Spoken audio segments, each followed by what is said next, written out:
ayat itu ditafsir dengan ayat. Jangan menafsir ayat sepenggal-sepenggal. Sesungguhnya agama di Allah adalah Islam. Tapi Anda tidak melihat ayat yang lain. Di situ ayat sebelumnya menjelaskan Allah menyuruh bagi Injil supaya mentaati Injil. Al-Maidah 48, Allah membenarkan kitab-kitab sebelumnya dan menjaganya. Allah tidak ingin menjadi satu umat. Tapi sekali lagi, hanya Yesus satu-satunya pemimpin umat yang rela mengorbankan nyawanya demi keselamatan umatnya. Yang lain mengorbankan umatnya demi kepentingannya. Saudaraku terkasih dalam Tuhan, hari ini keputusan di tangan kita. Apakah yang mau kita pilih setelah kematian, surga atau neraka?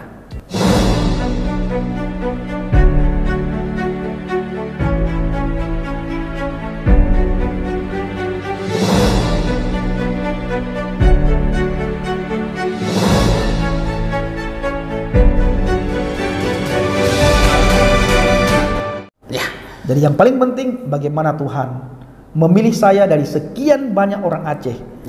Saya satu-satunya dipilih oleh Tuhan menjadi seorang penginjil. Terima kasih, kira-kiranya begitu Bang. Oke. Mulyate matur nuwun, terima kasih adindaku. Thank you very much. Jadi saudaraku terkasih dalam Tuhan, seperti juga kesaksian saya dan kesaksian beliau, ada banyak hal yang tidak bisa disaksikan di media sosial ini. Karena negara kita masih sangat terbatas membuka keterbukaan tentang kesaksian iman seseorang. Terlebih menyangkut kita yang berasal dari mayoritas menjadi minoritas. Berbeda ceritanya kalau dari minoritas menjadi mayoritas. Betul. Seperti itu. Jadi kita harus bijak, tapi saudaraku terkasih dalam Tuhan, kita boleh mendengar kesaksian beliau. Dan seperti yang Adinda Effendi Usman katakan, bukan tentang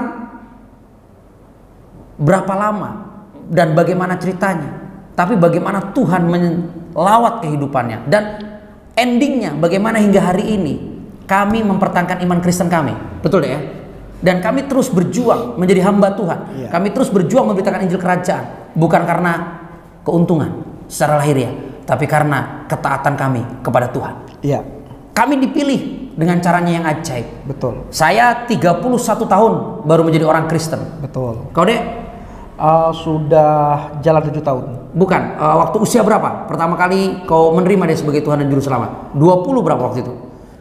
30 tahun. Pas 30 tahun? 28 ya. 28 ya? 28, 29. Ya. Beliau usia 28 tahun dipanggil oleh Tuhan. Saya usia 31 dipanggil Tuhan. Hari ini saya sudah 13 tahun menjadi orang Kristen. Beliau sudah jalan 8 tahun menjadi orang Kristen. 7 tahun Bang. 7 tahun. Jalan 7 tahun menjadi orang Kristen.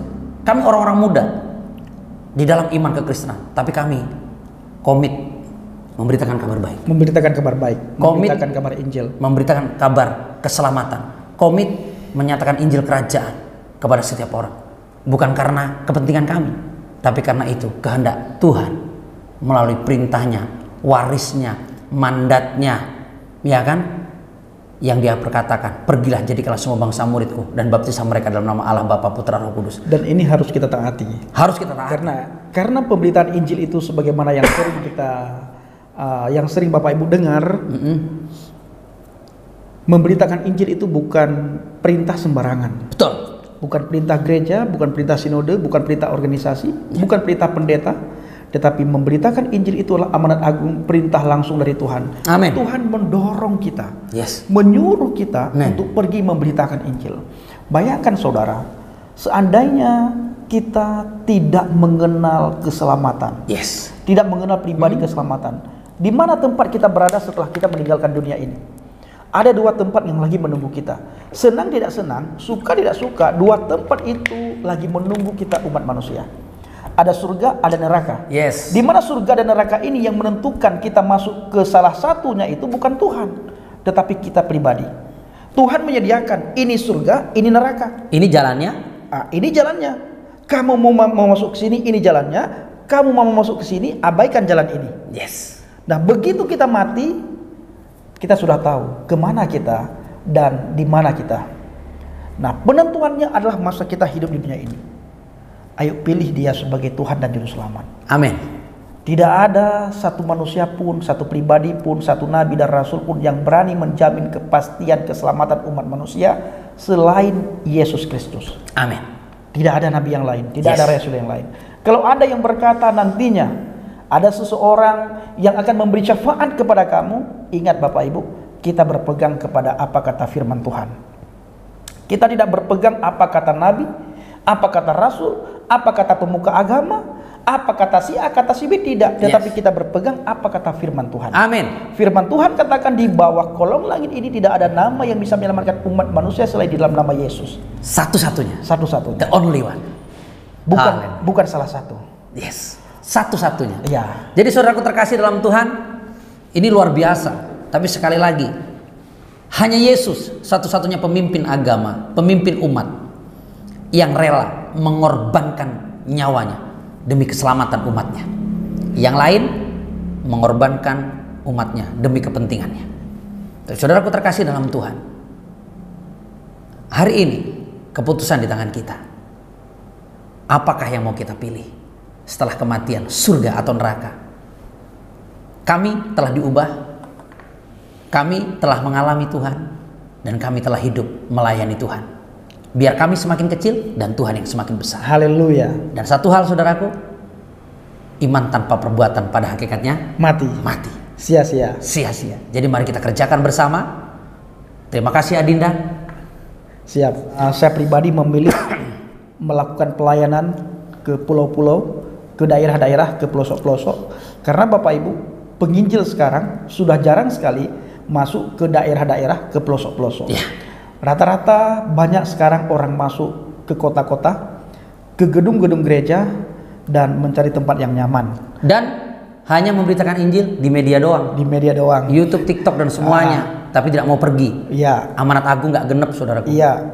Itu menjadi peringatan buat kita. Kami komit, Mentawai kami terus kunjungi. Nias kami terus kunjungi. Tahun lalu beliau masuk, saya keluar. Saya masuk, beliau keluar. Kami terus komit.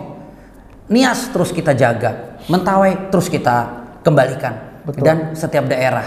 Betul. Beliau ke pedalaman kemana-mana, saya ke pedalaman. Suka anak dalam, kita terus bangun gereja Tuhan di sana. Pos-pos semuanya. Karena apa? Keselamatan nyata di dalam Tuhan. Dan tugas kita menyatakannya. Benar sekali. Bapak Ibu perhatikan baik-baik apa yang kami lakukan dan apa yang kami alami di lapangan. Ketika kami memberitakan Injil di lapangan, itu guru-guru palsu, sekarang pengajar-pengajar palsu, cikgu-cikgu palsu, itu ada di kantong-kantong Kristen, di pedalaman-pedalaman Bapak Ibu. Nah kenapa? Karena banyak orang lalai, penginjil sudah jarang sekali masuk ke sana, sehingga dimanfaatkan oleh cikgu-cikgu palsu. Mereka masuk mengacau balaukan ajaran Tuhan yang sudah ada di sana. Tujuannya apa? Anak-anak Tuhan yang ada di pedalaman itu bisa murtad, ya, masuk ke agama mereka, bisa disesatkan. Kalau sudah murtad masuk agama mereka, Bapak Ibu, banyak kami jumpai di lapangan. Seorang anak sudah tidak lagi mau makan di rumah orang tuanya karena dianggap najis, dianggap sudah tidak seiman, dianggap kafir, Bapak Ibu. Maka dari itu, ayo jaga pemuda-pemudi saudara, pemuda-pemudi kita, agar tidak meninggalkan iman kekristenan, agar berdiri teguh di atas pondasi iman yang benar. Amin. Kalau dalam bahasa iman kami yang lama, ku anfusakum wa ahlikum naran, jagalah dirimu dan keluargamu dari api neraka. Saudaraku, api neraka lagi menunggu setiap umat manusia. Maka dan itu nyata. Tentukan. Masih ada kesempatan selama saudara masih hidup, masih bernafas, masih ada kesempatan untuk bertobat. Terima Dia sebagai Tuhan dan Selamat, maka terhindarlah dari api neraka. Bila tidak, tempat yang kekal itu akan saudara dapatkan. Tempat yang kekal itu ada dua. Yang pertama surga, yang kedua neraka. Yohanes 3:16 dan seterusnya. Barang siapa percaya kepadanya akan mendapatkan hidup yang kekal. Barang siapa yang tidak percaya, yang menolak, yang menghina, yang mengolok-olok, akan mendapatkan hidup yang kekal juga, ada hidup yang kekal di neraka. Saudara pilih yang mana? Hidup yang kekal di surga atau hidup yang kekal di neraka? Hidup yang kekal di surga, terima Dia sebagai Tuhan. Amin. Hidup yang kekal di neraka, tolak Dia dan tidak mau terima Dia. Ingat saudaraku, tugas kita memberitakan Injil. Diterima tidak diterima, kita wajib memberitakan Injil. Ingat, seperti yang saya bilang tadi, cikgu-cikgu palsu, guru, pengajar palsu, itu bertaburan mereka di daerah kantong-kantong Kristen, khususnya di pedalaman, Bapak Ibu. Ayo kita jaga pemuda-pemudi kita agar mereka tidak pindah haluan. Terima kasih. Oke, terima kasih Adinda. Sekali lagi saya mengajak setiap kita membangun satu unity, bersama kita bisa membawa shalom dan lawatan bagi Indonesia. Terima kasih Adinda. Ya. Salam kemenangan. Salam satu tubuh Kristus. Dan salam Aki. Aki, ingat, kita dipanggil bukan untuk saing-saingan, yes, tapi kita dipanggil untuk melayani bersama-sama. Salam Aki. Aku kabarkan Injil keselamatan. Shalom. Ini akibat dari apa? Tidak memahami kitab suci. Dia menganggap agama itu hanya Islam, selainnya sesat, dipandang lawan. Nah, bagaimana kita ingin menanamkan cinta apabila saya melihat mereka itu lawan saya? Mustahil. Jadi mustahil kita bisa mencapai iman. Kebaikan apapun kebaikan dilakukan orang siapapun, mau orang beragama atau tidak beragama, otomatis diterima Tuhan. Karena kebaik-baik itu ya baik, siapapun yang ngelakuin. Buruk itu ya buruk, siapapun yang ngelakuin. Hubungan Tuhan sama dengan semua manusia. Kalau saya mau melihat dari konteks ada kesalahpahaman tentang pemahaman ayat. Ada yang mengutip ayat bahwasanya sesungguhnya agama di sisi Allah itu adalah Islam. Di sini Islam bukan bermakna satu golongan agama. Islam di sini bermakna berserah diri atau ketundukan. Sesuai fungsi Nabi. Nabi diutus untuk semua manusia. Tidak ada Rasul diutus untuk satu golongan, tapi untuk semua manusia. Di dalamnya itu ada agama-agamanya Allah. Contoh di surat Al-Maidah mengatakan, dikuatkan, kami menurunkan kitab Al-Quran kepadamu dengan membawa kebenaran dan membenarkan kitab-kitab sebelumnya. Dan yang jaga Allah untuk setiap umat di antara kamu. Jadi bukan satu umat, setiap umat di antara kamu. Kalau Allah menghendaki, niscaya kamu dijadikan satu umat. Dipinta sama Tuhan apa? Bukan saling mengkafirkan, tapi berlomba dalam kebaikan. Ada satu lagi ayat mengatakan di Al-Maidah 47. Dan hendaklah pengikut Injil memutuskan perkara apa yang diturunkan Allah di dalamnya. Barang siapa yang tidak mengikutinya berarti seorang Nasrani. Yang tidak mentaati Injil berarti dia fasik. Ada lagi ayat yang mengatakan loh, Allah mencarikan bagi kalian agama dari Nuh, juga disebut agamanya Isa. Diminta apa? Supaya jangan berpecah belah. Bahwa agama yang diajarkan segenap para rasul itu adalah beribadah kepada Allah. Semata, tiada sekutu baginya. Meskipun syariat mereka berbeda-beda. Jadi janganlah kita saling mengkafirkan sesama saudara seiman, jangan mengkafirkan sesama agama Allah. Nah, kalau konteks tidak beriman seseorang sebelum menyintai sesamanya, sebagaimana menyintai diri sendiri. Berarti di sini apa? Konsep itu cinta dulu. Tebarkan cinta. Selama Anda menebarkan cinta, Anda beriman kepada Allah.